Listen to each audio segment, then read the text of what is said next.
गांव में दो जुड़वा भाई रामू और श्यामू रहते थे।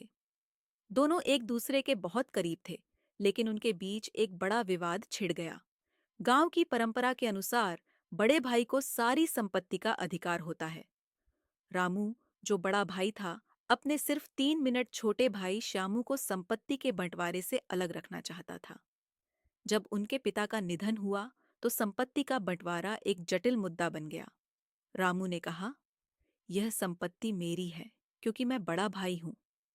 श्यामू ने विरोध किया, हम दोनों ने मिलकर इसे कमाया है, मुझे भी अपना हक चाहिए। इस विवाद को सुलझाने के लिए दोनों भाई गांव के सरपंच के पास गए।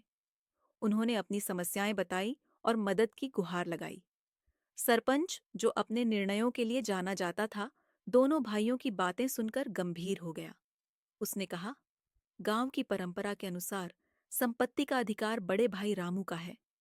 रामू ने मुस्कुराते हुए कहा, देखा श्यामू, मैं सही था। लेकिन श्यामू निराश हो गया। उसने कहा, सरपंच जी, यह सही नहीं है। सिर्फ 3 मिनट छोटे होने की वजह से पूरी संपत्ति का मालिक अकेले रामू कैसे हो सकता है? मुझे भी बराबरी का हक मिलना चाहिए। मैंने भी उसी दिन ही जन्म लिया जिस दिन रामू इस दुनिया में आया। जब भगवान ने भेदभाव नहीं रखा, तो आप लोगों ने क्यों? सरपंच की श्यामू की यह बात बिल्कुल सही लग रही थी। क्योंकि दोनों जुड़वां थे तो संपत्ति में बराबर का अधिकार दोनों को मिलना चाहिए था। सिर्फ 3 मिनट छोटे होने से श्यामू अपना अधिकार कैसे गंवा सकता था? इस प्रकार भाइयों के बीच का विवाद गहरा होता गया। अब यह देखना था कि क्या वे इस समस्या का समाधान ढूंढ पाएंगे या यह विवाद आगे बढ़ता रहेगा।